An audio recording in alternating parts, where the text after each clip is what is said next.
Então, boa noite a todos e todas. A mais uma palestra do nosso projeto de extensão, as áreas de atuação do operador de direito. Hoje nós temos a grata satisfação de termos como palestrante a Procuradora do Trabalho, a doutora Cíntia Maria Simões, integrante do Núcleo de Meio Ambiente do Trabalho, representante nacional da Secretaria de Gestão Socioambiental do PGT/MPT, integrante do Grupo de Trabalho GT, Povos Originários, Comunidades Tradicionais, Quilombolas, de Terreiro, Ribeirinhos e Periferia. Então, dou a palavra à doutora Cíntia, dando as boas-vindas e, mais uma vez, agradecendo a disposição de horário, a abertura da sua agenda, para que nós possamos usufruir do seu conhecimento, da sua experiência profissional. Boa noite a todos e todas. Inicialmente, eu gostaria de agradecer esse honroso convite que me é feito pelo professor Calegari, pelo professor Davi. Sempre me enaltece, me deixa muito feliz por poder contribuir um pouco contando a minha história, junto ao Ministério Público do Trabalho. O professor Calegari, de algum tempo, já de longas datas, né, professor? E, na verdade, ele vem acompanhando também um pouco a minha trajetória no MPT, e hoje eu vou contar um pouco sobre tudo o que eu tenho feito, que hoje eu estou me dedicando, e por que eu tenho uma paixão particular pelo Ministério Público do Trabalho. Em verdade, eu me formei em Petrópolis, na Universidade Católica de Petrópolis, acabei estagiando no Rio de Janeiro, num escritório que, em verdade, não tinha absolutamente nada relacionado ao direito do trabalho, era totalmente ligada à área civil, e muitas questões relacionadas à propriedade, direito de famílias, órfãos e sucessões. Até então, o direito do trabalho não tinha, dentro do escritório, passado em nada. Mas a minha história é muito ligada ao direito do trabalho, porque meu pai foi juiz do trabalho há muito tempo e foi desembargador também da Justiça do Trabalho. Então, era um tema que eu vivenciava cotidianamente.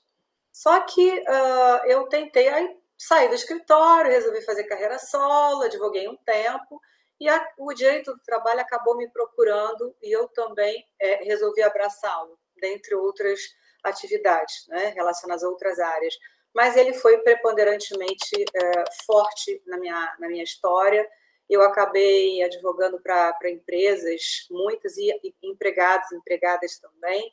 Então, me trouxe um olhar amplo do que é o direito do trabalho.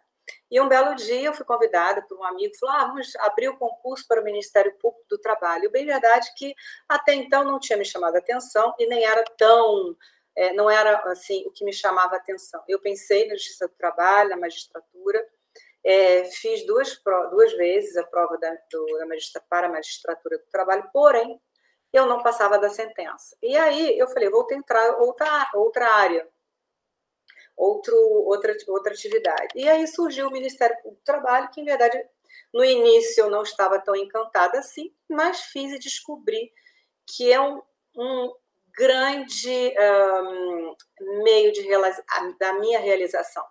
Eu aprendi e tenho aprendido a cada dia na minha instituição, com os trabalhadores, com as trabalhadoras, com os empregadores, empregadoras, com os sindicatos, enfim, e com várias parcerias que a instituição faz para o desenvolvimento de alguns projetos sociais.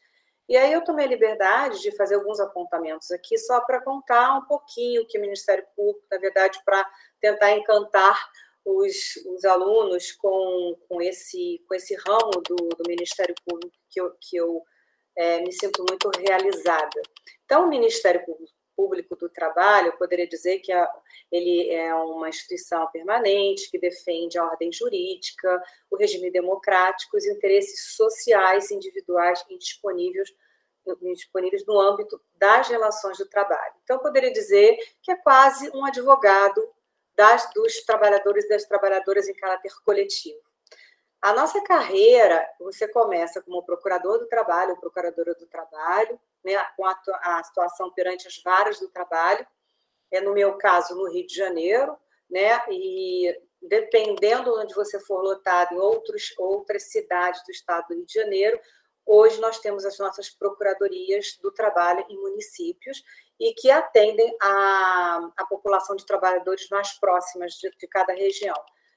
E também temos os procuradores regionais do trabalho, as procuradoras regionais do trabalho, como é o meu caso, né, que eu já fui promovida, e a nossa atuação é basicamente perante os tribunais regionais do trabalho, meu aqui no Rio de Janeiro.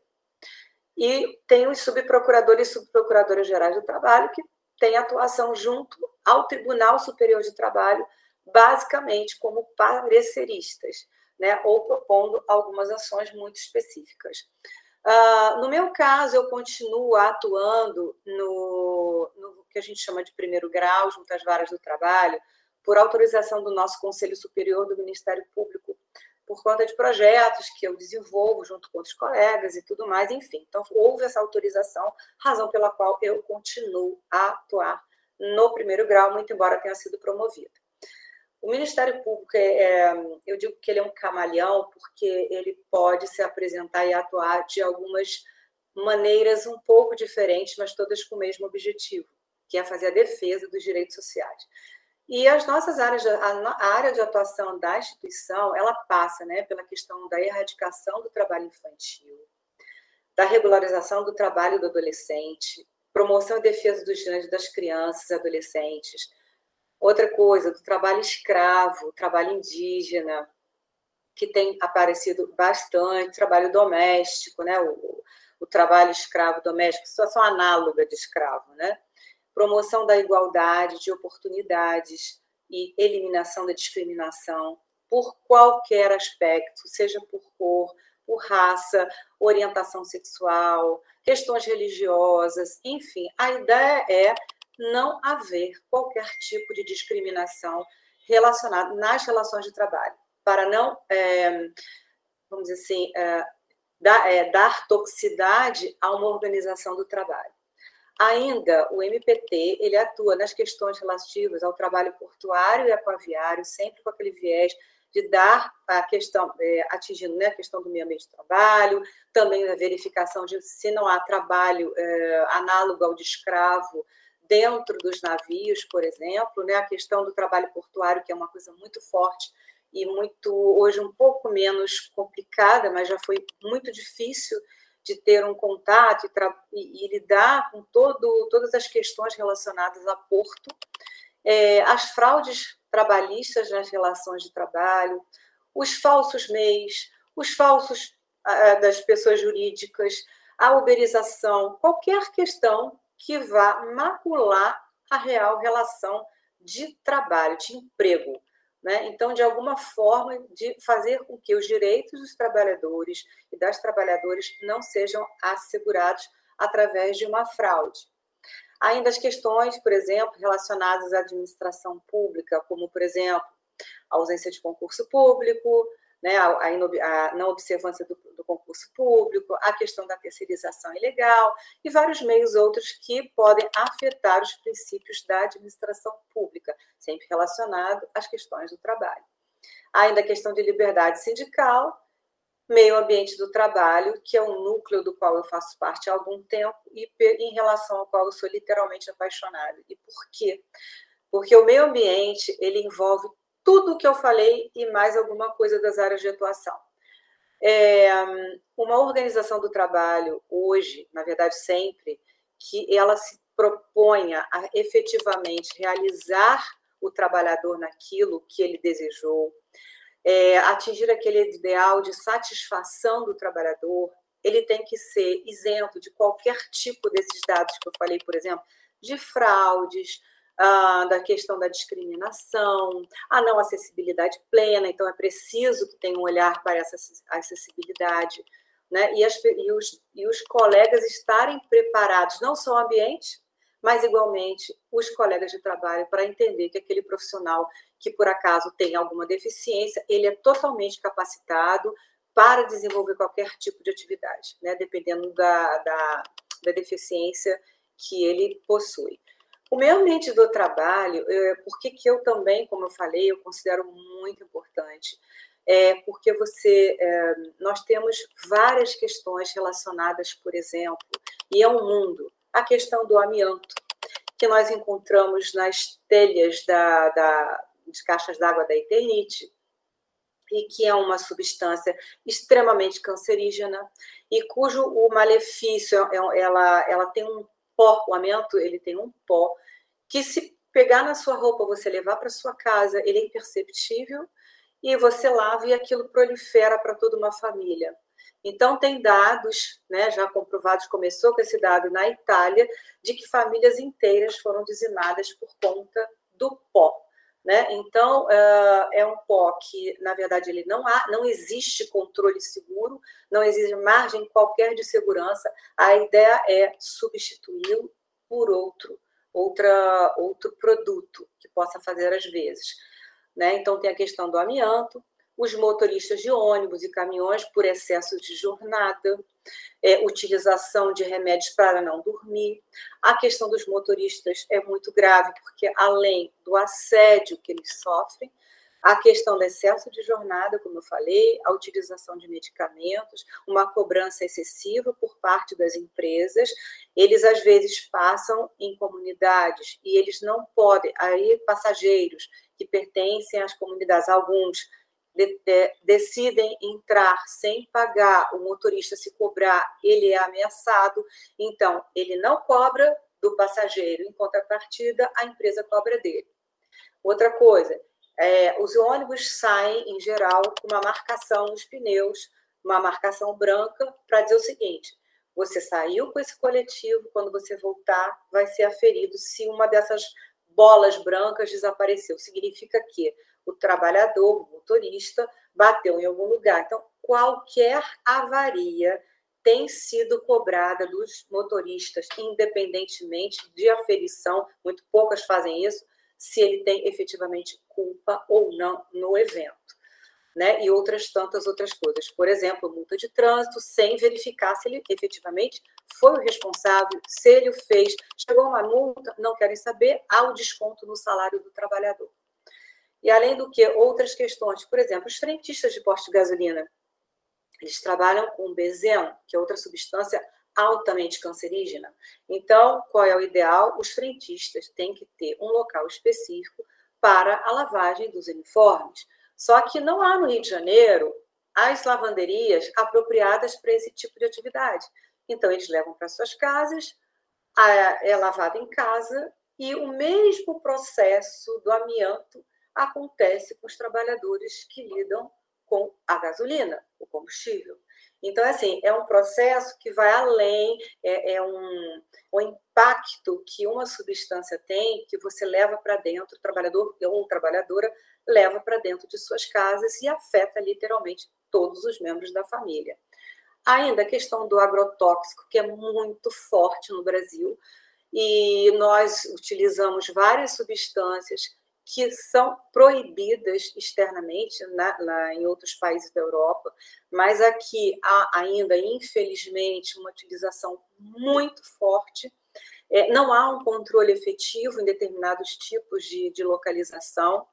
Esses trabalhadores também morrem por câncer, né, por conta disso, e hoje há estudos comprovando que em alguns locais em que há utilização forte de agrotóxico, os trabalhadores também acabam sendo, a pele absorve essa substância, ou você come esses alimentos que contêm amianto, não, o agrotóxico, e muitas vezes nos locais as crianças estão nascendo autistas. As rãs dos locais onde tem lagos, etc. e tal, elas estão nascendo com deformações por conta da utilização do agrotóxico, porque ele, na verdade, ele não pega só a planta, ele vai pegar a terra, que naturalmente ele vai ser absorvido pela terra, ele pode entrar no lençol freático e o ciclo vai se fechando. Então, tudo isso é o meio ambiente do trabalho. Isso eu estou passando por alguns, naturalmente, né? Outro que amanhã, inclusive, eu tenho uma reunião com eles, são os catadores e as catadoras de material reciclável. Existe uma lei já tem mais de 10 anos, Política Nacional de Resíduos Sólidos, que visa o quê? A inclusão desses catadores e catadoras, né, no mercado de trabalho para propiciar o quê? A emancipação econômica deles. Mas pouquíssimos municípios do Brasil fazem esse tipo de coisa. Aqui no Rio de Janeiro, lastimavelmente, é um dos piores municípios para os catadores. Né? Então, eles hoje se organizam em cooperativas, né? E essas cooperativas buscam o recolhimento desse material, né, como forma de tentar fazer reciclagem e propiciar a venda. Só que não acontece isso aqui no Rio de Janeiro. A situação está tão calamitosa que eles estão saindo das cooperativas para começar a recolher individualmente. Se vocês observarem, a madrugada tem vários catadores, e vários catadores voltando a sair das cooperativas, saindo das cooperativas e fazendo esse recolhimento desses materiais sozinhos. Ou seja, é uma carreira solo. Então, aquele ideal de uma lei de política nacional de resíduos sólidos, infelizmente, não está sendo cumprida, infelizmente. Né? Nós estamos desenvolvendo um projeto, eu vou falar um pouquinho mais à frente, mas é uma classe em que é preciso olhar, e, na verdade, eles têm um papel fundamental nessa questão relacionada à sustentabilidade. Né? Eles podem ser considerados agentes sustentáveis, agentes ambientais, que colaboram com essa questão da política de sustentabilidade. Né? Ainda, porque também outro aspecto, porque eles recolhem em lixões. Os lixões, na verdade, eles não têm equipamentos de proteção individual suficientes. Na verdade, nem tem, muitas vezes não tem, e nem se tiver, e não há identificado vacinas suficientes para atingir a todo o tipo de bactéria que pode ser encontrada dentro desse ambiente. Então, é uma situação muito grave que eles passam e a questão de fome mesmo. Os trabalhadores e trabalhadoras em hospitais, sejam médicos, enfermeiros, aqueles todos que prestam serviço, um exemplo da pandemia foi esse, que foi uma tragédia dentro de todos os hospitais. Né? Então, eles lidam com muitas questões de risco biológico, de pérfuro cortantes, e há uma incidência também de um excesso de jornada, um número insuficiente de trabalhadores para atender a demanda. Eles ficam cansados, por vezes dormem dentro dos CTIs no chão, né? E ainda assim, ainda não tem uma política efetiva de gestão de saúde e segurança para esses profissionais que cuidam da saúde da população, de modo geral. Então, eles vão trabalhar cansados, os erros acontecem, né? E aí aquela reação em cadeia. Como eles trabalham com uma jornada, por vezes, de 12 por 36, o que eles aproveitam? Eles necessitam melhorar a sua remuneração, então eles conseguem trabalhar em outro local. Muitas vezes, e aí quando retornam para outro local, eles estão exaustos, muitas vezes não tem sequer lugar para fazer o descanso durante uma jornada, para descansar, não tem. Então, assim, até a situação dos hospitais também é bastante calamitosa, e hoje a gente enfrenta um problema muito sério, que já vinha acontecendo, mas que ele ganhou relevo exatamente na questão da pandemia, né, que é a questão do suicídio. Vieram muitos os riscos psicossociais, foram apresentados por questões de medo, aí já veio aparecendo o que já existia em muitas profissões, né, a questão da depressão, da ansiedade, e que levava a vários transtornos, que levava até mesmo ao suicídio. E muitos profissionais acabavam utilizando o quê? Álcool, droga, né, para poder sair daquele sistema tão cruel, como é o caso de muitos trabalhadores de hospitais, por incrível que pareça. Então, esses riscos hoje, eles estão sendo, assim, os riscos psicossociais, eles estão sendo colocados num patamar de grito de, assim, precisamos olhar para isso com muita atenção e investir tudo o que for necessário para poder assambarcar um trabalhador ou a trabalhadora, porque ao seu lado tem pessoas que sofrem e a gente não identifica, é muito difícil, e precisa de um olhar multidisciplinar. Então, e essa questão do suicídio, ela cresceu bastante, vou falar um pouco mais à frente, até por conta de um projeto que eu com uma outra amiga dentro do MPT estamos desenvolvendo e que tem sido um aprendizado para mim, para ela e para todos aqueles que lidam com esse tema, né? Então, outra questão que afeta sobremaneira o meio ambiente de trabalho são as questões relacionadas ao assédio moral, ao assédio sexual e agora o assédio eleitoral, que sempre acontece. Nós recebemos até, acho que anteontem, 679 denúncias relacionadas. Então, saíram várias notificações recomendatórias. Então, assim, já havia um plantão esperando por esse tipo de atividade, até porque, em outras oportunidades, nós havíamos passado por coisas idênticas, né? Outra questão que afeta muito, muito o meio ambiente do trabalho, essa organização do trabalho, que deveria ser propiciadora de uma realização do trabalhador ou da trabalhadora, e que muitas vezes, quando você encontra isso, não ocorre, é a questão de discriminação. Mas isso por tudo, como eu falei anteriormente, por gênero, raça, religião, orientação sexual, idade, né? Então, tudo isso afeta. Se não houver esse respeito e essa identificação de você, todos somos importantes, somos trabalhadores e trabalhadoras em potencial, somos capazes de desenvolver um excelente trabalho, sem olhar para qualquer tipo de coisa, nós nunca obteremos um meio ambiente de trabalho efetivamente seguro e saudável. E que dignifique o trabalhador e a trabalhadora, que isso é um anseio da Constituição, né? A outra questão que afeta muito, que eu falei um pouquinho também, sobre a questão da falta de acessibilidade plena, né? Não é só o mobiliário, é o mobiliário preparado para receber e os seus colegas e as colegas de trabalho preparados igualmente para receber aquele profissional. E entender que ele não é menos, ele é igual e pode ser melhor profissionalmente, enfim, ele é um trabalhador, é uma trabalhadora, né? Então, tem isso também. Questão que hoje a gente encontra sempre a questão das metas abusivas e impossíveis de serem atingidas muitas vezes. Né? Então, isso gera uma competitividade absurda, você cria núcleos de trabalho, né? Então, se o seu grupo de trabalho, por exemplo, não atinge a venda que o outro conseguiu, o grupo B, então, na verdade, por causa de um, às vezes, todo o grupo sofre.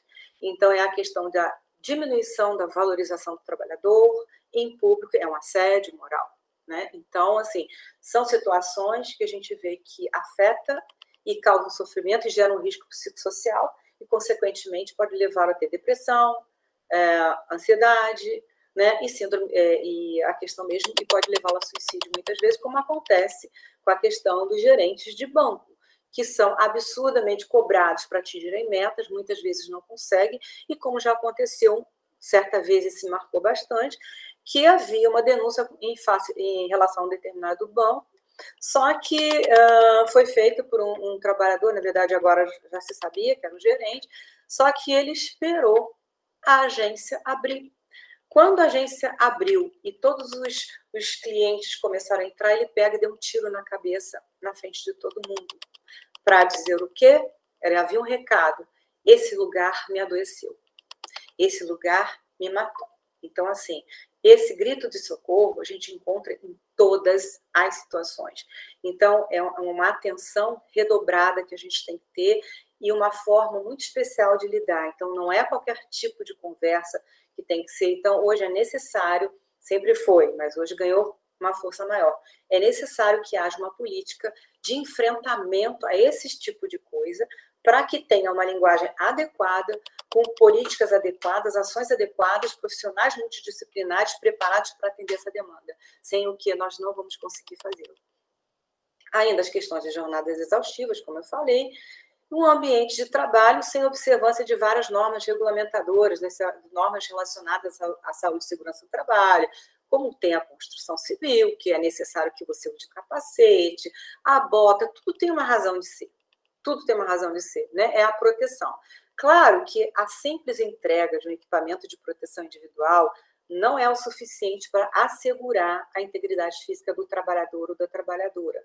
É preciso que haja, primeiro, né, o rastreamento dos riscos a que o trabalhador ou trabalhadora, em qualquer atividade que ele se propõe a trabalhar, tenha. Então, o empregador tem o dever legal de gerenciar, de identificar esses riscos. Hoje nós temos o programa de gerenciamento de riscos, que ele veio com a nova norma regulamentadora número 1. Então, ela sofreu alteração, antes era o Programa de Prevenção de Riscos Ambientais, ele agora vem o Programa de Gerenciamento de Riscos. Mas a ideia é, quais os riscos que estão envolvidos no meu trabalho? Para quê? É igual um diagnóstico. Eu vou ver esses riscos, vou identificar as medidas de proteção, o cronograma de cumprimento, e aquilo é um documento que ele vai andar, vai sofrer modificação e vai acompanhando a vida inteira da empresa e, consequentemente, com impactos para o trabalhador. Casado com ele, eu identifiquei os riscos, o empregador tem que identificar os riscos, mas ele tem que ter um outro programa que vai acompanhar, que é o Programa de Controle Médico de Saúde Ocupacional. Para quê? Gerenciar a saúde do trabalhador. Se eu sei que tem um risco nesse local de perda auditiva, eu tenho que fazer um exame admissional para saber o meu trabalhador que eu contratei, ele está perfeito, ele não tem perda auditiva. Mas ele passou a uma determinada atividade que ele começou a ter perdas auditivas e eu tenho que gerenciar isso. Eu tenho que tirá-lo dali, eu tenho que propor tratamento para ele, e o empregador, ele tem o dever de zelar por esse trabalhador. Então, é todo um gerenciamento relacionado ao trabalhador, né? E aí, naturalmente, tem outras milhões de normas relativas à saúde e segurança do trabalhador, que são identificáveis. Por exemplo, eu falei como questão do amianto. O amianto não tem limite seguro de proteção. Outras coisas, ondas eletromagnéticas, por exemplo, também não há. Eu lembro que certa vez eu recebi uma denúncia num prédio famoso ali no centro do Rio de Janeiro, e que, num determinado andar, todo mundo estava morrendo de câncer. Todo mundo, só naquele andar. E eu fui fazer uma inspeção, porque é um dos elementos que eu vou falar mais à frente também, que é uma forma de você identificar se aquela denúncia que chegou para você ou não, dentro de um inquérito civil. Eu fui fazer uma inspeção, só que eu não tenho formação em física nuclear. Então, através de uma parceria com a Fundacentro, eu consegui um físico nuclear maravilhoso, ele é referência no Brasil, e que ele me acompanha umas 2, 3 vezes lá, além de outros profissionais, outros engenheiros. E ele identificou, e a gente olhava, e por quê? Tinha uma dentista que ela tinha uma sala, e ao lado da sala dela tinha uma sala que havia uma torre de celular pequena. E aí, todas as vezes que havia manutenção na sala, ela tinha tonteira, queimava os equipamentos de software, tudo. E aí começamos a investigar, vimos a sala, coisa e tal, e ele falava, doutora, eu não estou conseguindo identificar, ele é para lá, para cá. Um belo dia, nós chegamos à conclusão que não era só o andar, era a metade do andar para um lado, as pessoas morriam de câncer, no outro não. Aí ele olhou pelo lado de fora da janela, ele viu um prédio onde havia zilhões de antenas de celular e que convergiam para um determinado ponto que afetava exatamente aquelas pessoas que estavam ali. Detalhe, além do que toda a estrutura do prédio era metálica, o que propiciava a propagação dessa onda eletromagnética. Enfim, aquilo ali foi um problema para resolver, muito grande, porque até o problema não era do prédio, era exatamente lá de fora.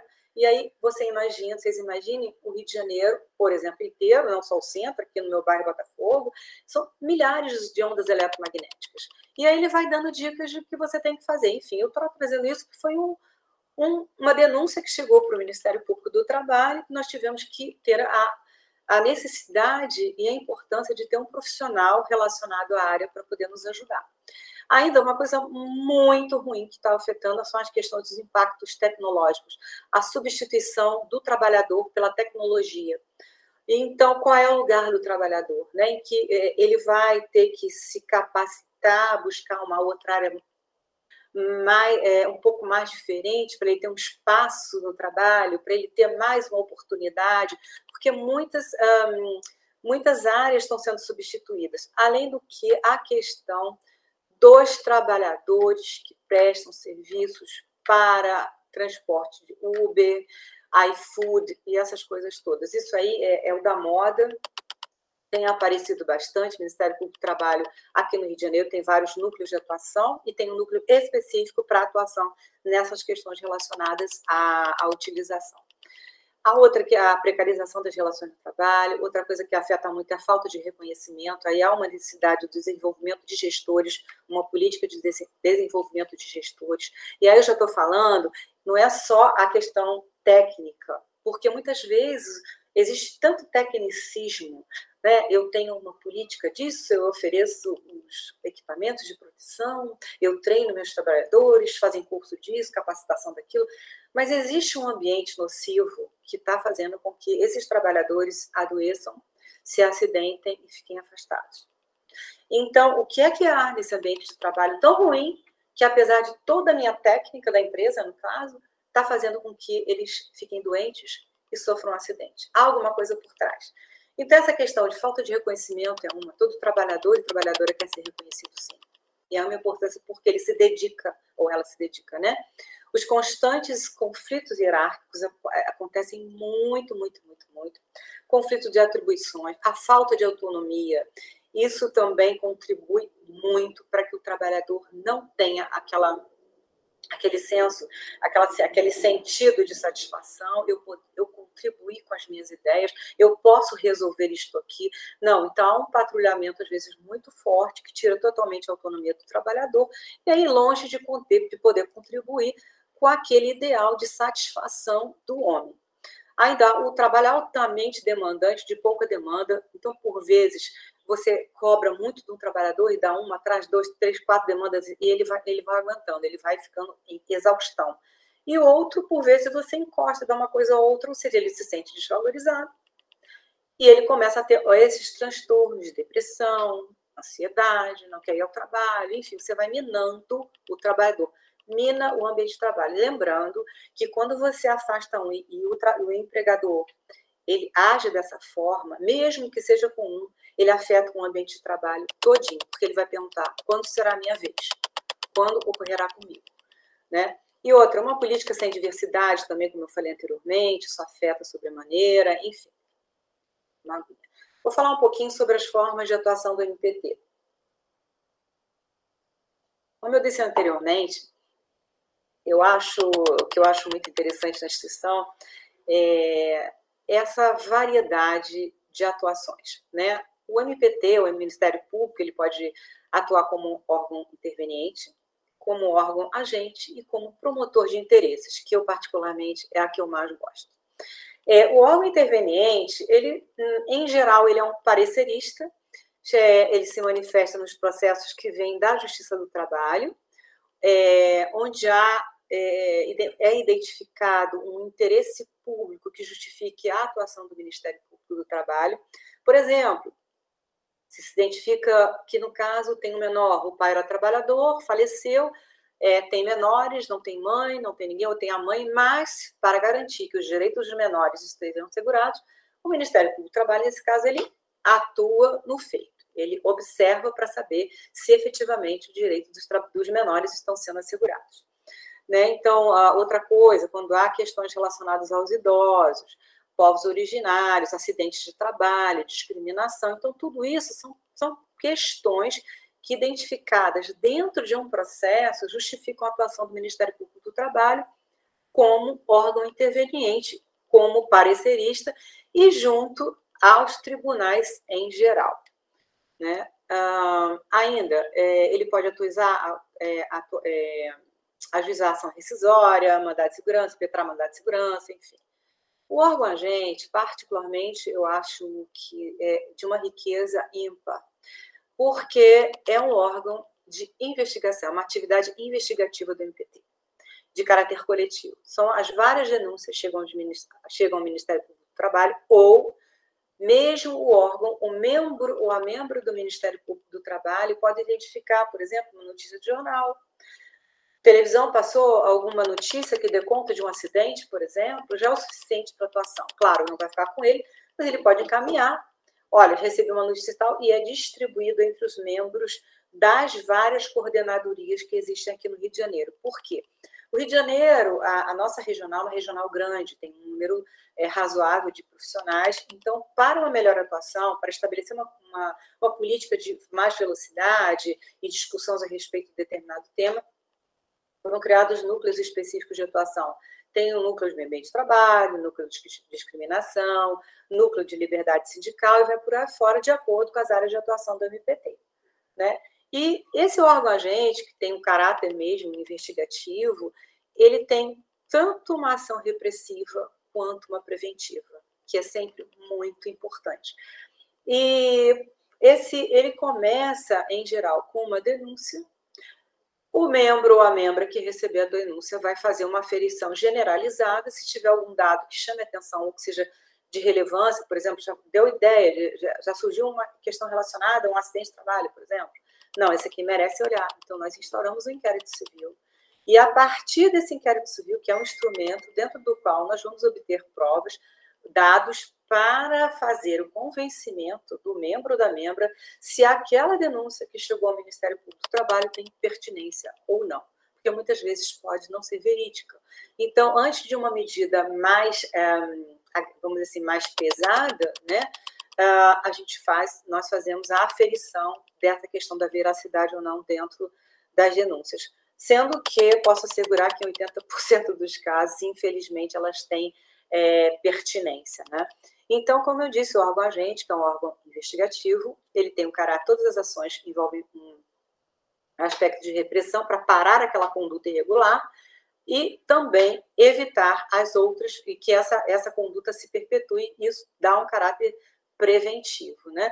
Então, todos esses dados são obtidos dentro do inquérito civil, né? E que dentro dele o membro vai fazer a investigação e, se tiver pertinência, aquilo que foi trazido para ele, ele pode oferecer à empresa a possibilidade de uma adequação espontânea, assinando um termo de ajustamento de conduta, que é um acordo feito entre aspas, né? Entre o MPT e a empresa. E dele consta o quê? São obrigações de fazer, não fazer, e com prazo estipulado e multa por eventual descumprimento das obrigações nele consignadas, né? Ou se a gravidade for tamanha e não justificar ainda esse termo, ou se a empresa não entender por bem não proceder à assinatura, existe não tem como a imposição do ajuizamento da competente ação civil pública, que igualmente ela vai conter obrigações de fazer, pede-se a condenação da empresa, né, do empregador, e obrigações de fazer, não fazer, com prazo estipulado, multas pelo descumprimento e, dependendo do caso, um dano moral coletivo, né, dado a gravidade daquela conduta irregular que foi feita que foi cometida pelo empregador. O inquérito civil, como eu falei, ele visa a obtenção de provas, quais as medidas que eu acho bem interessantes no curso da investigação, né? Eu acho que te propicia uma aferição de que, será que essa é a melhor medida, eu pedir documentos, que eu posso pedir documentos para verificar se aquilo tem pertinência, como eu posso também requisitar documentos de outros órgãos, para saber se também tem sentido, por exemplo, se o acidente, se isso foi verificado pela delegacia de polícia, eu posso pedir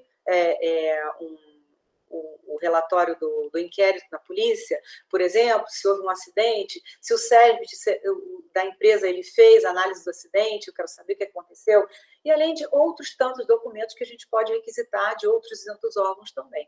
Ainda, oitiva de trabalhadores, ouvir o empregador também. E o que é mais interessante para mim, que sou atuante na questão do meio ambiente de trabalho, são as inspeções, que você vai com uma equipe de profissionais no local onde a denúncia foi feita, em relação ao empregador. Claro que essas inspeções são diligências, elas não são avisadas de forma alguma para não tirar o caráter da surpresa, e ela, dependendo do caso, ela é composta, né? Vai o membro ou a membra, e aí vai ou engenheiro, com o médico, dependendo do tipo de conduta, ou um físico nuclear, ou um ergonomista. Então, depende do tipo, um psiquiatra. Então, tudo vai depender qual é o tema trazido dentro da denúncia. E essas inspeções, elas são muito ricas, porque muitas vezes você consegue identificar na hora. Por vezes, nós vamos acompanhados, nós também chamamos para participar de uma equipe, os integrantes da fiscalização do trabalho, que são os auditores fiscais do trabalho, que eles lavram autos de infração e que para o Ministério Público é perfeito. Além da constatação, que nós fazemos um relatório também, assinado pelos engenheiros, médicos, ou todos aqueles que fizeram parte da equipe, mas também acompanhado de autos de infração. Isso fica perfeito para o ajuizamento de uma ação civil pública e visando quase 90% com uma garantia de sucesso.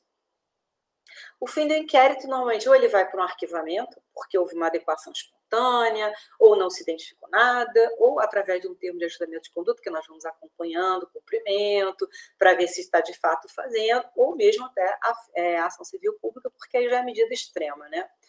Essa ação civil pública, ela tem caráter sempre coletivo, né? É uma decisão com caráter, como eu falei, repressivo e preventivo, com essa tutela inibitória, né? Para não ter que, tendo denúncia igual, daqui a 5 anos, para fazer todo um procedimento de novo, investigação, não. Se a denúncia é aquela, o fato foi praticamente o mesmo, não, já existe um termo e uma sentença que assegura o cumprimento da obrigação, eu vou executar. A instituição, o Ministério Público do Trabalho vai executar aquela sentença ou vai executar aquele termo de ajustamento de conduta, né? E também pode constar muitas vezes, como eu falei, do dano moral coletivo, que é um valor para tentar reconstituir o bem lesado, né? Muito embora ele vá para o Fundo de Amparo ao Trabalhador, hoje, por autorização do nosso Conselho Superior do Ministério Público e do Conselho Nacional do Ministério Público, já tem feito um estudo com autorização para que as condenações, os valores advindos das condenações da ação civil pública ou mesmo da execução do termo de ajustamento de conduta sejam revertidas para quê? Para projetos sociais.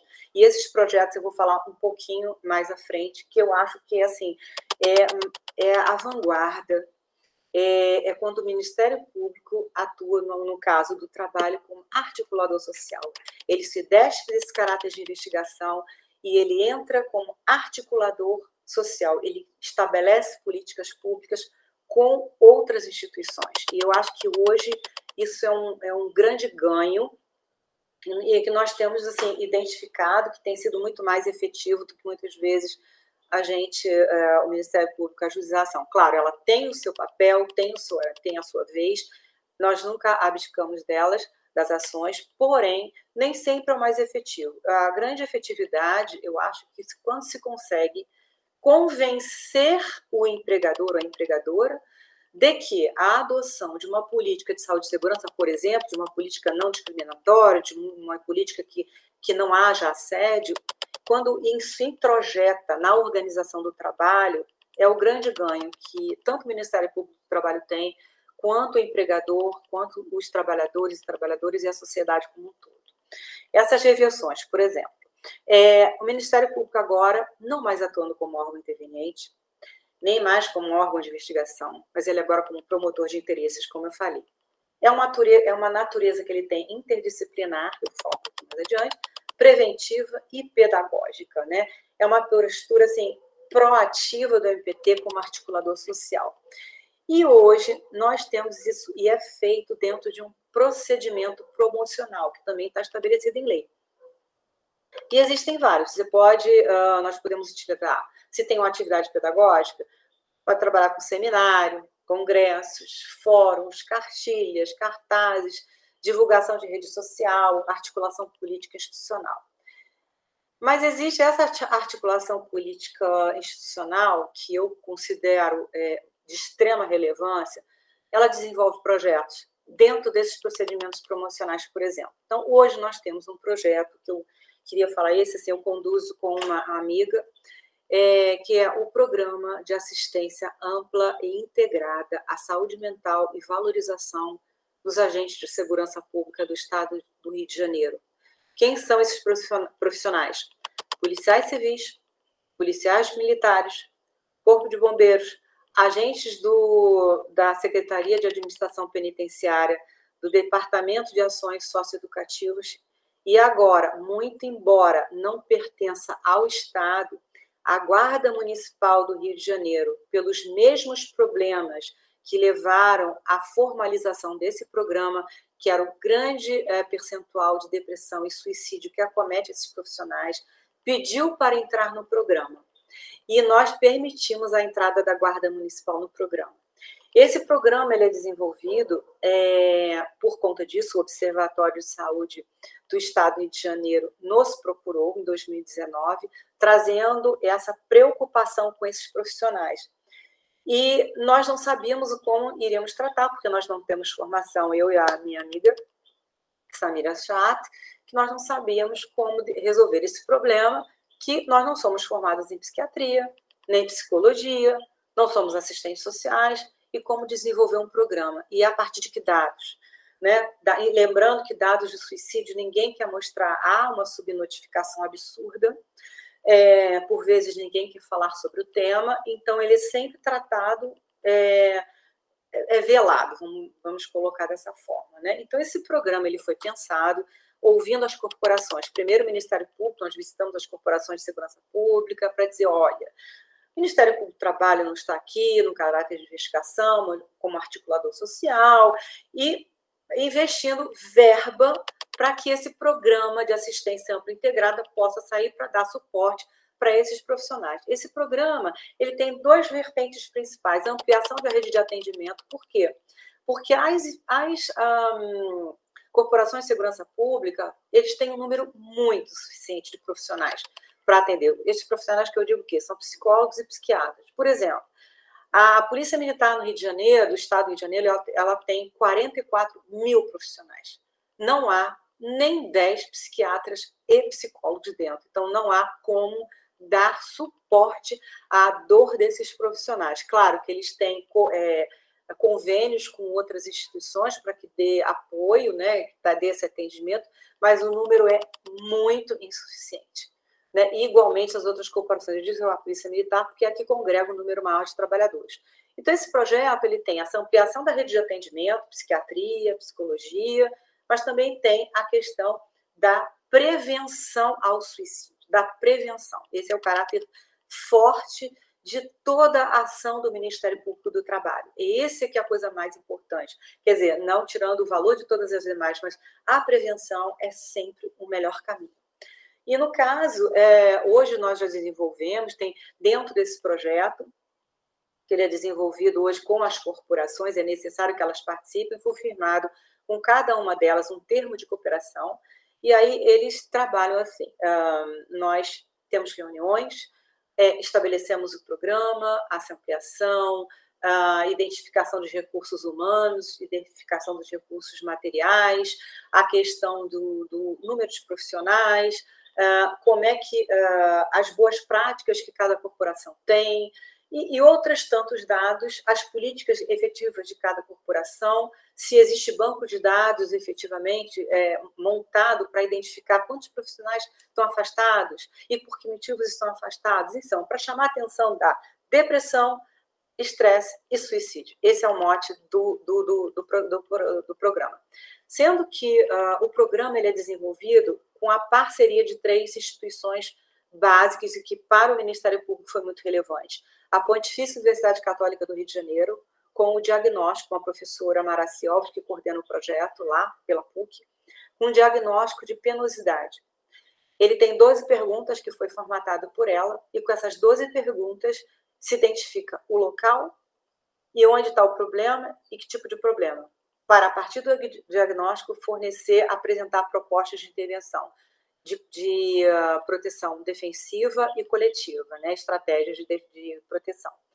Além do que, e ainda entra com o atendimento psicológico, e hoje, através de reversões de verba do MPT também, um teleatendimento para pegar todo o estado do Rio de Janeiro. A mesma coisa, fizemos parceria com o Hospital São Francisco da Providência em Deus, que fica lá na Tijuca, que atende a parte de psiquiatria e psicologia. E ainda pela comunidade Santa Clara, que é deles também, os dependentes de álcool e drogas atendem. Os profissionais têm emergência 24 horas, tem internação de dependentes, dos aposentados, dos reformados, dos afastados, enfim, tudo para dar um olhar e uma segurança nesse pedido de socorro. Claro que esse projeto ele traz dentro dele políticas de prevenção. Quais seriam elas, por exemplo? Política de prevenção ao assédio, que é muito forte dentro de corporação, política de enfrentamento à questão de discriminação, enfim, até porque todo projeto que você desenvolve relativo à segurança pública, eles são treinados para serem o quê? O herói. Então, eles trazem esses profissionais a questão do mito do herói. E o mito do herói, o herói não falha, o herói não pode mostrar suas vulnerabilidades, então ele sofre. E esse mesmo sofrimento ele leva para as suas casas e suas casas para o trabalho, e aquela coisa vai aumentando. Um profissional que se mata dentro de segurança pública, ele tem um efeito maléfico e reação em cadeia que pega até filhos dos profissionais. Profissionais de segurança pública, se tem um filho, eles muitas vezes vão para o confronto, né? Ou policial civil, ou policial militar, mas, em geral, se eles têm, por exemplo, um filho autista, um filho com outro problema, o que ele imagina? Eu vou morrer, pode ser hoje ou amanhã, enfim, minha mulher também vai morrer, porque eu também ela é policial. Aí o que ele faz? Ele mata o filho, mata a mulher e se mata. É o que a gente tem identificado. Então, a situação é muito grave e hoje esse projeto já tem isso. E também fizemos parceria com o Instituto de Prevenção e Estudos em Suicídio, que é o IPES. Então, ele vem com as proposições dos produtos de prevenção, que são feitos dentro das corporações, rodas de conversa, oficinas de gestão humanizada, a questão da desvendando o mito do herói, desconstruindo o mito do herói, e outras tantas atividades, ainda, por exemplo, desenvolvimento de agentes multiplicadores de prevenção, e a expertise desse instituto é na segurança pública. Tem toda uma fala peculiar. Quem é agente de promoção, de prevenção de suicídio, ele tem que ter uma fala preparada para identificar e socorrer o colega e levá-lo até um socorro, né? Isso é só um panorama desse projeto, tem outros tantos, esse é que eu estou bem envolvida. Todo o projeto da MPT, esse e outros tantos que eu vou citar, eles são desenvolvidos através dessas verbas oriundas das condenações das ações, do termo de ajustamentos de conduta, enfim. E agora, na verdade, é assim, vai até certo ponto, porque também essas verbas, elas são variáveis, entre uma ação aqui, outra aqui, e colegas de outras regiões, eles ficam impactados e eles se propõem a ajudar com outros verbos também. Então, assim, mas a ideia é que o Ministério Público do Trabalho deixe plantado dentro de cada corporação essa noção da prevenção e que eles desenvolvam, a partir dos produtos do IPES e desse socorro do hospital e da PUC, as políticas efetivas de prevenção. Claro, como aumentar a mão de obra? Através de concurso público. Não tem outra alternativa. E, às vezes, através de parcerias e tudo mais. Mas, assim, o concurso público sempre é o melhor caminho, porque o profissional que vai entrar, ele vai conhecer os problemas da sua casa e será aquele mais efetivo para dizer, vamos atacar isso aqui e vamos dar suporte nisso aqui. Outro projeto, por exemplo, já não é meu, de uma colega, ação integrada com relação ao trabalho análogo ao de escravo. Quando os trabalhadores são resgatados, muitas vezes eles não têm para onde ir para não voltar para o local de onde eles foram trazidos, por exemplo, muitas vezes do Maranhão, outros lugares, eles têm um apoio aqui. E a igreja aqui no Rio de Janeiro, ela dá muito suporte para isso, eles têm, muitas vezes eles têm aula, eles são preparados para ir para um outro mercado de trabalho, uma possibilidade. Essa mesma tarefa nós estamos desenvolvendo com os catadores. Amanhã tem uma reunião sobre isso, tem um lixão lá de Teresópolis que já fechou. Os trabalhadores que trabalhavam lá no lixão, eles foram preparados, estão sendo capacitados para serem, as mulheres que quiserem, manicure, pedicure, maquiadores ou maquiadoras, enfim, trabalhar na cozinha, ser mestre de Masterchef, enfim, alguma coisa que dê uma outra possibilidade. Ou, ainda que queira continuar na atividade de catação, que é muito justa, na verdade, toda aquela noção de qual a preparação que eu devo ter para eu trabalhar naquele cenário que me é tão perigoso para adoecer. Então, esse olhar de você resolver o problema, não, mas a gente tem que tratar o todo para que eles não voltem àquela atividade que estava trazendo problemas de saúde. Enfim, outro projeto, né, Saúde e Segurança nas Escolas, que é desenvolvido também, no sentido de trazer para as escolas e para os jovens, né, as crianças e adolescentes, a questão da prevenção. Porque eles serão os futuros trabalhadores ou futuras trabalhadoras, como serão os futuros e futuras empregadores e empregadoras. Então, já cresce com essa noção de prevenção. É a questão do conhecimento, da cultura de prevenção ser implementada e plantada dentro das escolas. Né? Então, assim, isso traz mais efetividade e os jovens podem entrar em casa e dizer, pai, mãe, não é bem assim que se faz. Então, já prepara o jovem para ter esse olhar de prevenção. Né? E outra também o projeto Catadores e Catadoras de Materiais Recicláveis, e o projeto, por exemplo, Ouro Negro também, que já é desenvolvido por uma outra colega, que ela tem esse olhar de trazer para os portos, os navios, as plataformas de petróleo, a questão da saúde e segurança do trabalhador, no que se refere à legislação que trata do porto. Bom, em linhas gerais, era isso que eu queria trazer, dizer que eu sou uma apaixonada pela minha profissão, eu aprendo todo dia, não encerro os meus conhecimentos nos meus livros, nada disso, mas eu aprendo com outros profissionais das áreas. Hoje o olhar tem que ser multidisciplinar, em nenhum lugar nós esgotamos tudo.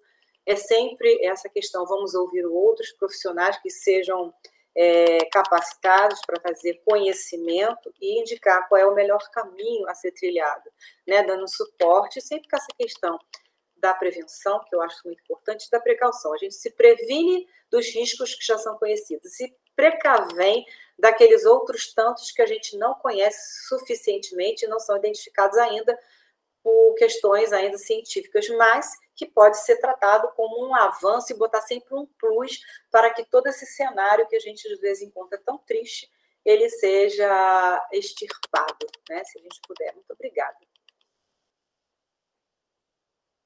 Doutora Cíntia, nós é que agradecemos, e dos pontos que a senhora tão bem destacou, eu anotei 3 pontos aqui com relação ao amianto, que dá a asbestose. Isso. Né? Isso. E é interessante, eu ainda era moleque, eu fiquei internado no hospital e tinha uma pessoa com isso lá. Aí o médico, que por acaso era meu primo e trabalhava lá, ele falou como que ficava o pulmão da pessoa. Né? O pulmão fica petrificado e ele morre por falta de ar. Então, é uma doença dolorosa e já vai isso, não vou falar a minha idade, né? Mas faz muito tempo esse negócio e até hoje a gente visualiza esse tipo de doença, esse tipo de descaso do empregador, né? No Sim. trato e na fabricação ainda, né? Sim. Porque tiveram projetos de leis, foram postergados, vai postergando, e no final não há uma erradicação desse tipo de produto para a fabricação de telha, caixa d'água, alguns tipos de manilha, né? Que o pessoal faz isso. E o outro ponto aqui é resíduos sólidos. A lei de resíduos sólidos ela ficou 20 anos no Congresso para ser elaborada. Eu falo para os meus alunos que ela é Ctrl-C, Ctrl-V da legislação alemã. Só que na legislação alemã, ele diz o que você vai fazer com cada produto. Óleo do carro, óleo mineral.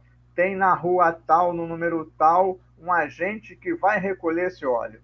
O Estado paga ele por esse recolhimento.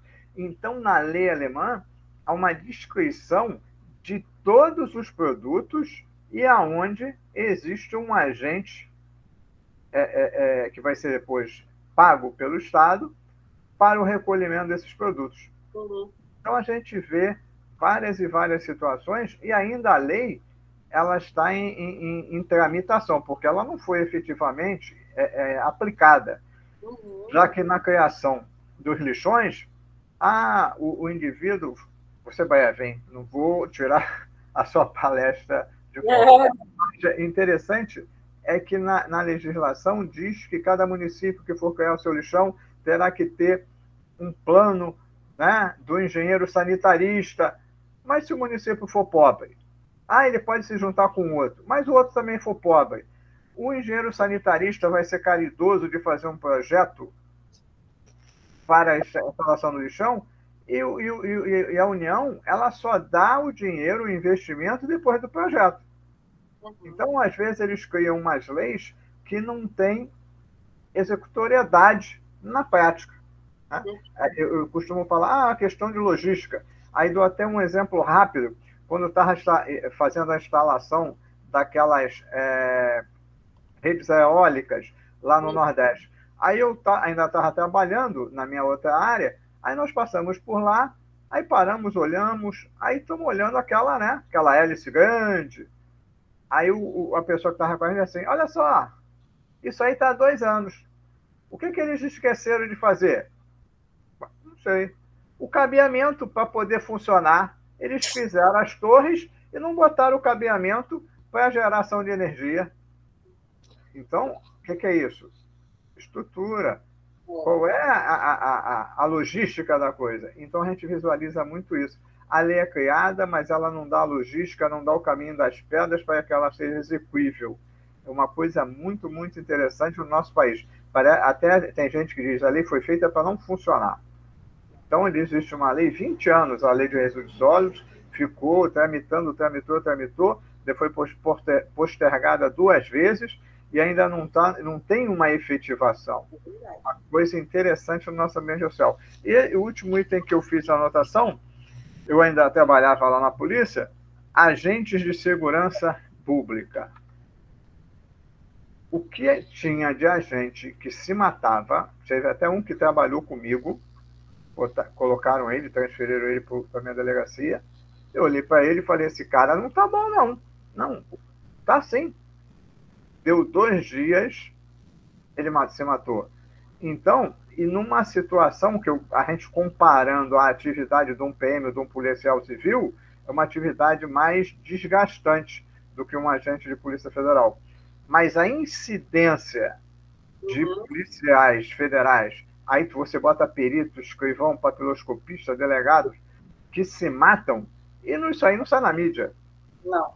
Né? Quem perde é a instituição e quem perde mais é a família. Nesse tipo de visualização e constatação de que aquela pessoa não está normal, que ela está fora da sua rota, do seu meridiano. Então, são políticas públicas que devem ser aplicadas, né, e fiscalizadas pelo Estado.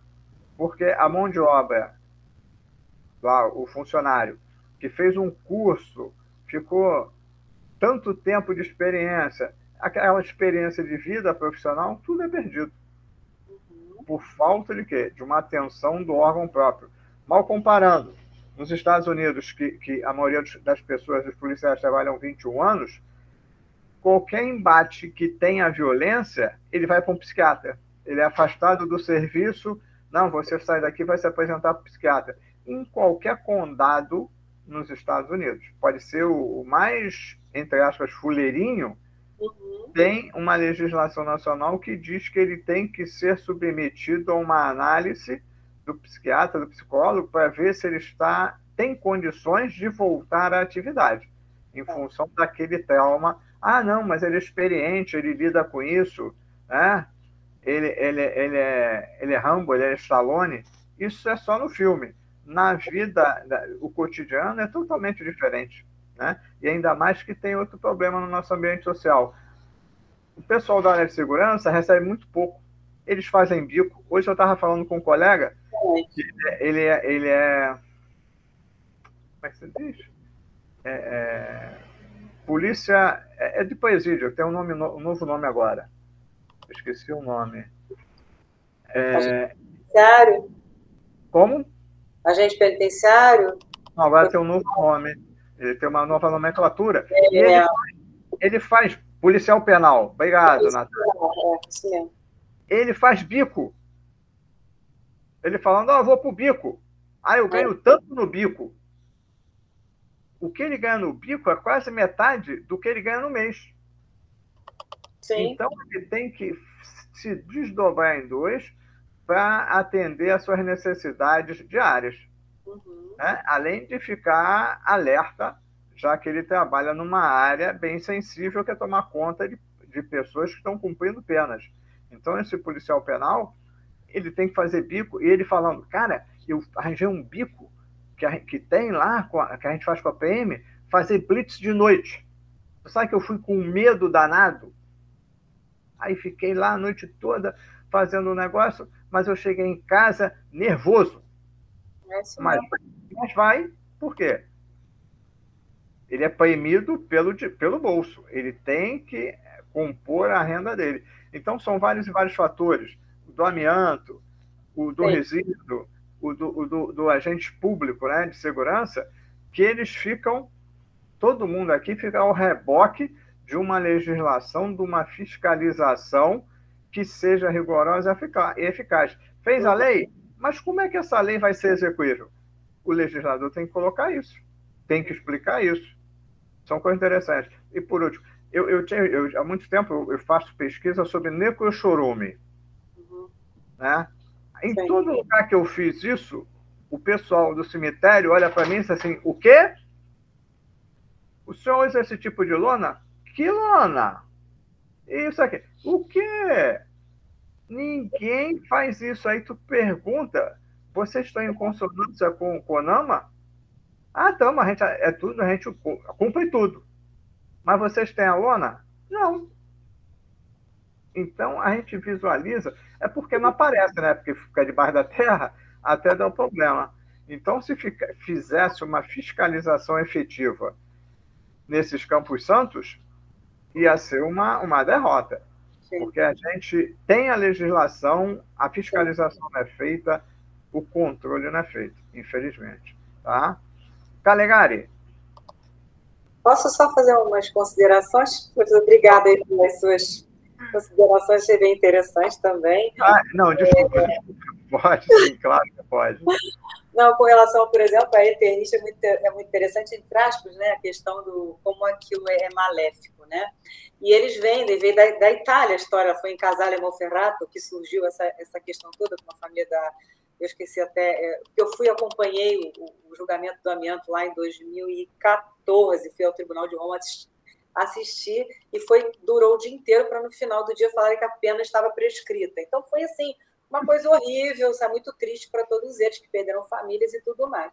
E nessa questão de Eternit, é que a fibra, o produto, ele é tão firme, né? Que vende eterno, porque ele é duradouro de tal forma, né? Vende essa ideia mesmo, né? E tem um livro muito interessante que foi produzido também já por eles também, chamado Além da Salamandra. E na época também a auditora fiscal, Fernanda Gianazzi, que é uma que levanta a bandeira, defende isso até hoje, na verdade, ela se aposentou, mas ela é uma lutadora dessa questão, e ela vem acompanhando. Então, volta e meia tem sempre um que morre. E a doença, muitas vezes, aparece 30, 40 anos depois, né? Então, por exemplo, em alguns lugares, aqui mesmo no Rio de Janeiro, tem uma fábrica, nem sei se ainda existe mais, enfim. E ao lado tinha uma creche, e a preocupação era também, e os trabalhadores, e as crianças da creche, e os professores, e o pessoal que trabalha com a merenda, porque aquilo é um pó que vai. Tem um cemitério, que ele é conhecido, acho que é no Nordeste, chamado, como é que é? Branca de Neve. Porque ele foi todo feito, porque aquilo estava em tudo quanto é lugar, e eles botaram tudo branquinho. Então, agora, olha só, é Branca de Neve. Então, ou seja, a falta de conhecimento, né, da população em geral, de utilizar uma substância tão maléfica dentro de casa. Então, por isso que eu acho que tudo passa pelo conhecimento, pela informação bem dada e vamos dizer assim, com base científica. Então, para proliferar essa informação, para que as pessoas, a população, trabalhador, trabalhadora, no caso, não utilize isso também, né? A questão dos policiais é triste, porque, por exemplo, quando eles vão para, por exemplo, um confronto, eles muitos já estão doentes, né? Você sabe disso, né, professor? Eles estão afastados, eles perdem o porte de arma. Isso, para eles, é a morte. Eles, primeiro, a arma está associada ao herói, né? E quando eles perdem também, eles são afastados e tipo assim, como eu vou me defender? Eles entendem que a arma é um equipamento de proteção individual, quando, na verdade, é um instrumento de trabalho, né? E como o senhor bem falou, a questão, por exemplo, em outros países, a gente imagina, né? O profissional sai para dizer, quantos tiros eu não darei? É diferente daqui. Quantos tiros eu darei? Né? Então, especialmente no Rio de Janeiro, que é uma situação, nós temos uma situação muito delicada aqui. Então, para os profissionais, cada vez que eles saem para fazer uma atividade, já com medo. E a gente tem conversado várias vezes, tem essa questão realmente dos baixos salários, tem toda uma falta de estrutura, uma questão de falta de prevenção mesmo. A questão dos cemitérios, eu durante muito tempo investiguei todos aqui no Rio de Janeiro, então eu acompanhei, sabe, enterro, eu acompanhei exumação de cadáver, eu acompanhei várias coisas, vários trabalhadores de cemitérios, que elas dormiam, como não tinha dinheiro para voltar para casa, elas dormiam grávidas dentro das covas, sabe? Então, assim, é um submundo. E, às vezes, comiam ali, os corpos estavam ali todos sentados próximos a comer junto aos corpos. Então, assim, é uma falta de política mesmo dedicada a esses profissionais.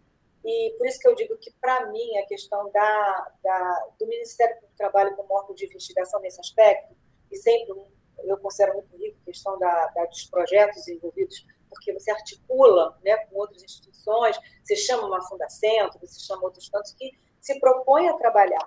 Mas, assim, essa questão da inspeção no local de trabalho, porque nada, eu posso falar isso assim, 30%, vamos dizer assim, o que está num documento maravilhosamente elaborado por uma empresa, por exemplo, 30% se encontra lá, professor. O resto não tem nada. É tudo para entendeu? Então, eu acho que é fundamental essa ida ao local do trabalho, porque você ouve os trabalhadores, ouve as trabalhadoras, consegue identificar os problemas, você tem fotos, você tem toda uma equipe que pode dar suporte para quê? Para futuramente pegar esses documentos, ajuizar uma ação civil pública e poder efetivamente convencer o juiz ou a juíza que vai julgar a causa. Porque também ele não tem conhecimento técnico do assunto. Então, quanto mais dados técnicos houver, melhor. Né? Então, assim, é o que eu sempre acho. Mas é isso mesmo que o senhor falou, concordo. E, lastimavelmente, a questão dos catadores é isso. Até hoje eles não conseguiram, e é uma luta sem parar. Então, hoje existe um projeto que está sendo desenvolvido também para criar um polo de reciclagem aí em Bangu. Amanhã temos reunião com isso, verba investida, mas assim, é tudo muito trabalhoso, né? Porque nós acompanhamos essa questão da implementação, tem cronograma de cumprimento, e isso que o senhor falou também.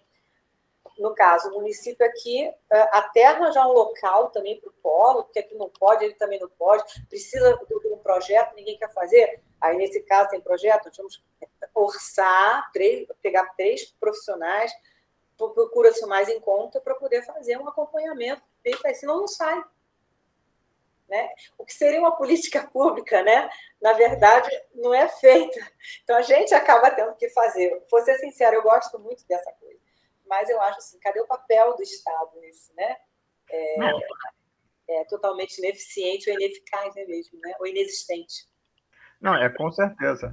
Eu lembro, eu vim de uma área que não tinha nada a ver com a área jurídica. Eu era engenheiro, trabalhava numa concessionária de material rodante.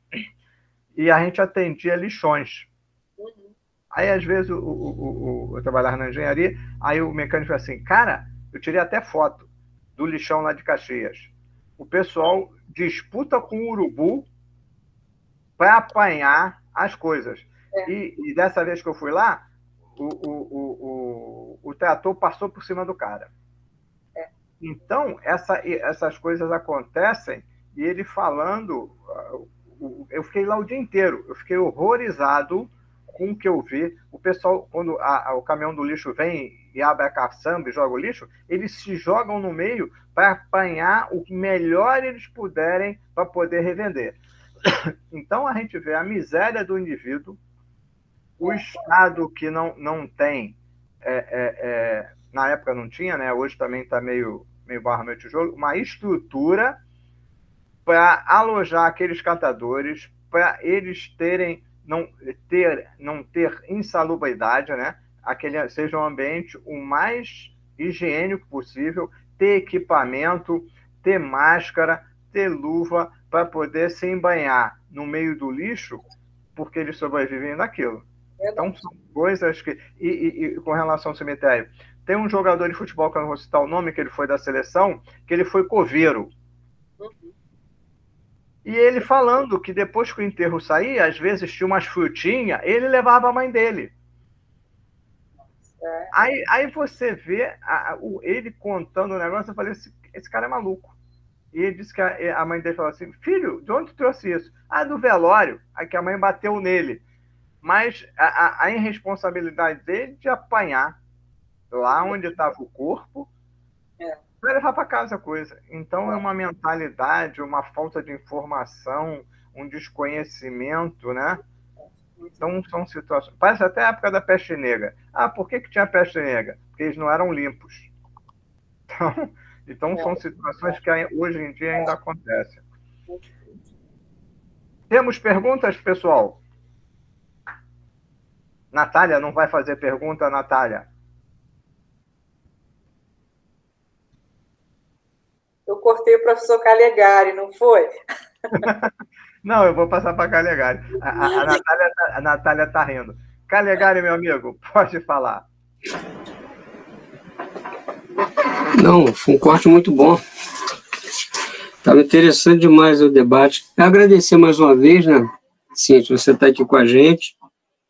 Assim, em termos de formação para os estudantes, acho importante que você colocou, de tanta coisa que foi dita aí, é que a atuação do Ministério Público do Trabalho ela é uma atuação muito fora do gabinete também, é diferente da atuação do juiz. Então, é importante o estudante conhecer o campo onde ele vai trabalhar e se está de acordo com o perfil dele.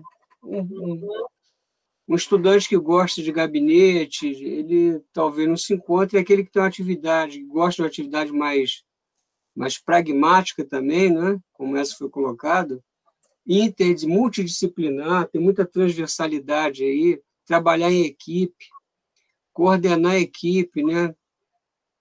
Atuar em força-tarefa. Então, é uma atividade muito mais dinâmica que a do juiz. E essa atuação coordenada, que você colocou, né, no Ministério Público, com a auditoria do Ministério do Trabalho, Polícia Federal, Receita Federal, outras instituições de ensino e agências profissionais. É importante também que o Ministério Público do Trabalho ele tem uma conexão muito grande com o Direito Internacional do Trabalho, né, com os organismos internacionais, para sincronizar o tratamento do trabalho no Brasil com o que se aplica às melhores práticas internacionais, né? E isso é importante hoje até para financiamento do país. Entra no custo do Brasil, né? Então, essa colaboração do Ministério Público.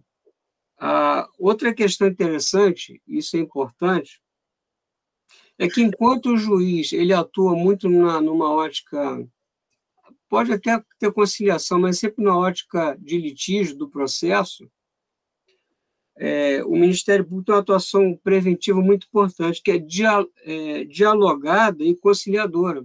Sim. Né? Então, está aberto ao diálogo, ao discurso com os atores do setor produtivo, isso é muito importante. Está aberto a reinterpretar constantemente os conceitos jurídicos de acordo com as transformações do mundo do trabalho. Uhum. Nem tudo é fraude, nem tudo é ilicitude. Então, essa sensibilidade, né, e que o Ministério Público trabalha, a gente vê pelas provas que ele aplica, estava até vendo aqui a prova do último concurso, entre entender, por exemplo, uma negociação coletiva, se está havendo uma cláusula ilícita ou não, né, na capacidade discursiva e do negociado sobre o legislado, o que é permitido, o que não é permitido, e essa atuação do Ministério Público do Trabalho na defesa da ordem jurídica, econômica e social. Então, a função social da propriedade com a valorização de um trabalho decente, né? Então, sempre dialogando com as pautas da OIT. E aí eu coloquei um paradigma aqui, porque o estudante da faculdade ele está principalmente entre três carreiras: juiz, Ministério Público ou advocacia. Então, o perfil do juiz ele é uma atuação de gabinete dentro do processo, porque ele é inerte, ele tem que ser provocado. Dificilmente você vê um juiz realizar uma inspeção, até por falta de tempo na pauta dele. E ele está limitado aos limites objetivos e subjetivos da petição inicial. Então, o campo de atuação dele é muito restrito. O advogado ele tem uma atuação muito no litígio. A gente tem pouco espaço para o advogado atuar fora do litígio. Até porque as empresas não têm uma cultura de prevenção muito forte, né? Deixa correr para depois ver o que dá no processo, e até ganha dinheiro com isso, deixando o processo, investe o dinheiro e paga menos ao trabalhador. Mas a atuação do advogado, enquanto o juiz deve ter uma atuação imparcial, o advogado tem uma atuação parcialíssima, ele defende o interesse do cliente, ele não está preocupado com a ordem jurídica, tem que defender o interesse do cliente dele, está sendo pago para defender o cliente. Já o Ministério Público tem uma função social, a defesa da ordem jurídica e social do Estado Democrático de Direito. Então, outro perfil, uma outra análise, enquanto o advogado e o juiz está preocupado com a microeconomia do processo, o Ministério Público está preocupado com a macroeconomia, com a repercussão social daquilo que está ocorrendo. Então, isso exige um perfil com uma visão mais ampla do que a dogmática jurídica, simplesmente. E aí, ele atua tanto dentro como fora do processo, e talvez até mais fora do processo. Essa ótica modernizadora de uma hermenêutica do caso, né? Uma hermenêutica jurídica da norma, hermenêutica eu tenho trabalhado muito com os alunos sobre a hermenêutica do caso, a faticidade. Compreender o caso vai levar à formulação de política pública, né? Uma pedagogia social dos empregadores e também dos trabalhadores. O Davi estava dando um exemplo pessoal dele aí, do hospital, e eu, quando era menor, eu trabalhava de frentista no posto de gasolina com meu pai. Então, eu dormia lá num cubículo com ele, a gente se alimentava nesse cubículo com graxa, querosene, óleo diesel, e eu acordava todos os dias super inchado no meu rosto. Eu não tinha recurso financeiro para remédio para saber que ele era uma alergia, e trabalhava dessa forma, e ninguém me dava assistência nenhuma.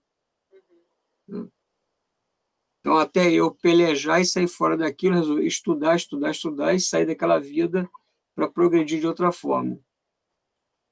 Então, a necessidade existencial, ela te coloca num risco, às vezes, por falta de conhecimento, pela necessidade de alimentar mesmo. E que é uma grande ótica do capitalismo selvagem, sempre foi essa, descartar o trabalhador. Para o capitalismo selvagem, o emprego... Tanto é que o conceito de empregado hoje, trabalhador, de colaborador. Já é uma externalização dele da estrutura da empresa, né? Essa articulação social do MPT, como também um formulador crítico e formulador de políticas públicas, prevenindo ações judiciais, tem elementos pedagógicos, né, de inclusão social, participação e deliberação. É muito importante isso, né?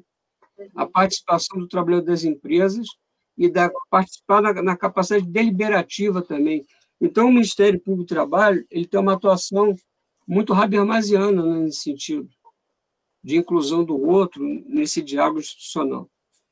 E aí, quando a gente traz, né, Davi, profissionais, porque, para quem não tem noção da divisão do trabalho, o Procurador Regional do Trabalho está para o Ministério Público como desembargador está para os tribunais.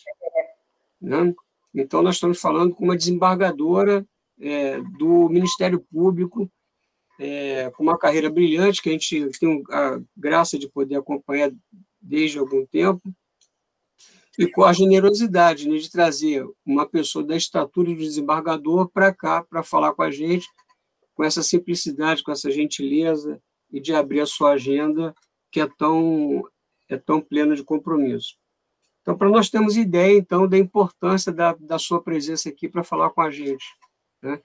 No nível de desembargador, no nível de desembargador, né, que é o seu cargo no tribunal, é a primeira pessoa que está aqui na frente da Davi, falando com a gente, com os nossos alunos, e com essa forma tão horizontal que você coloca para a gente, nesse seu jeito tão humanista de ser. A gente só tem que agradecer. Com certeza, nós é que agradecemos.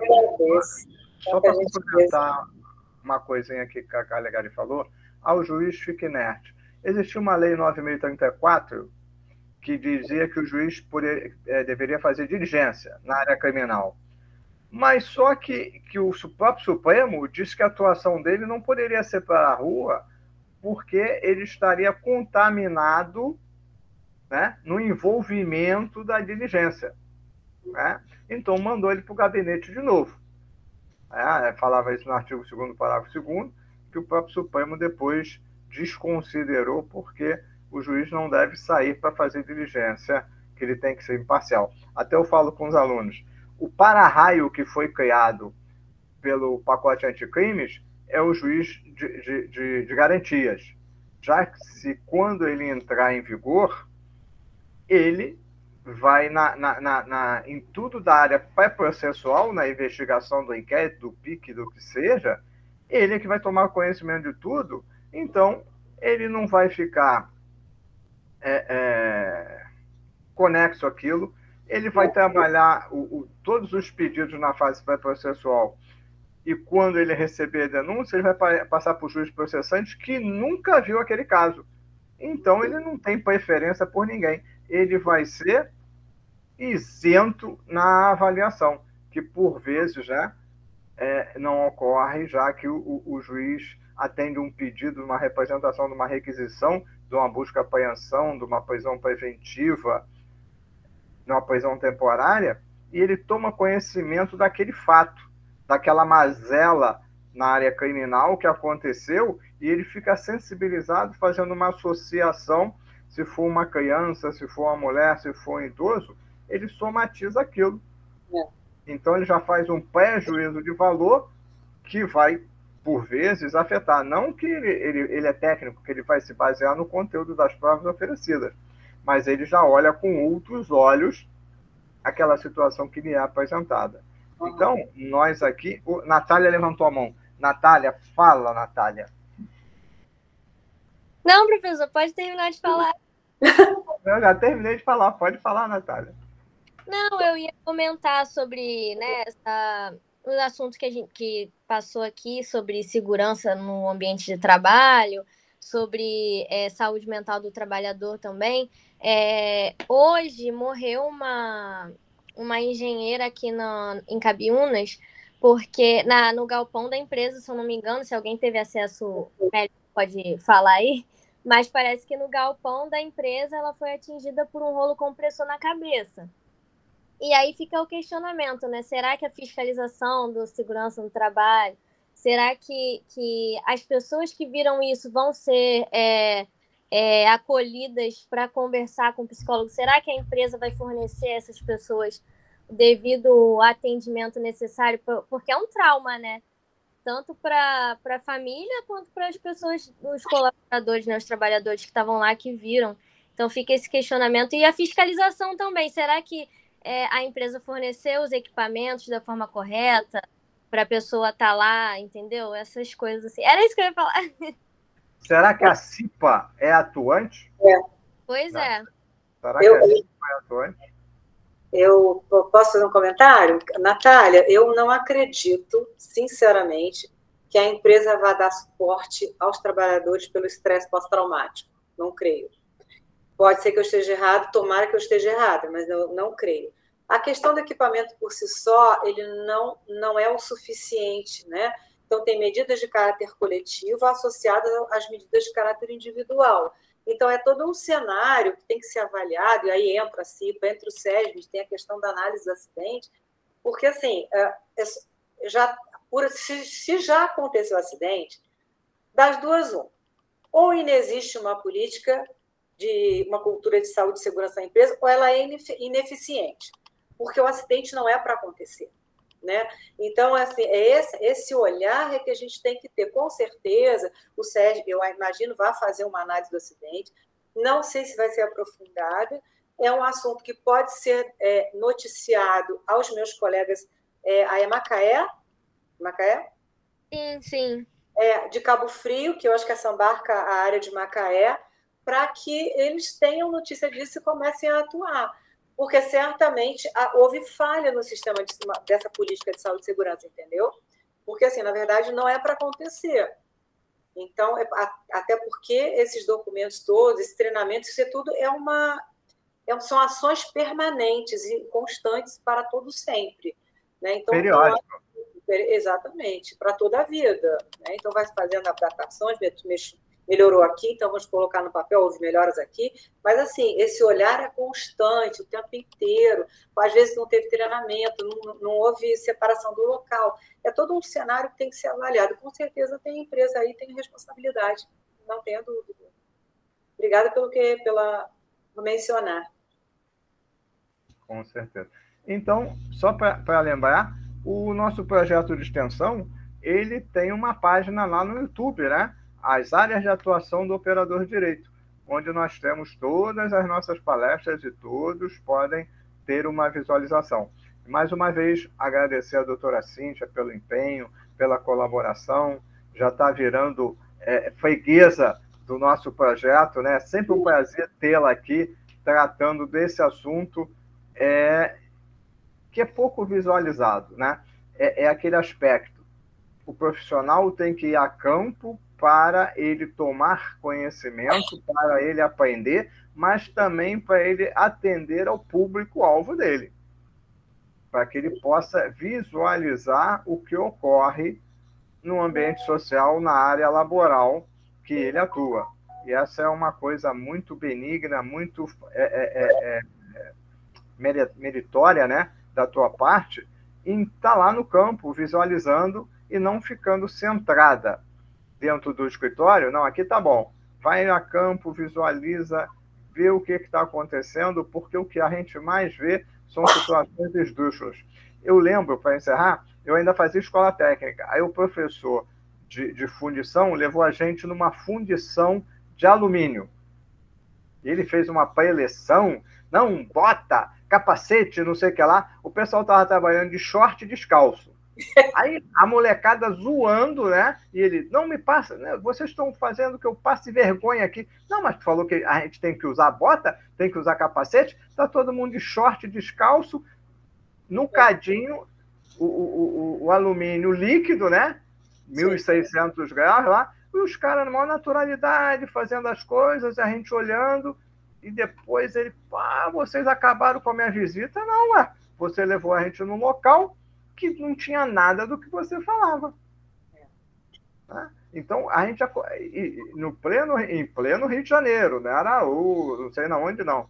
Então, a gente visualiza que teoria na prática é outra. É aquilo que a doutora falou. A fiscalização tem que estar constante, porque é investimento, é gasto, é treinamento que tem que ter o pessoal, e às vezes o empresário não quer dispor desse numerário para aumentar o lucro dele. Então, são situações. Agradecemos muito. E vamos lembrar que dia 21, teremos uma nova palestra da área de mineralogia para todos, para que possamos ter uma maior compreensão dessa atividade. E um abraço a todos.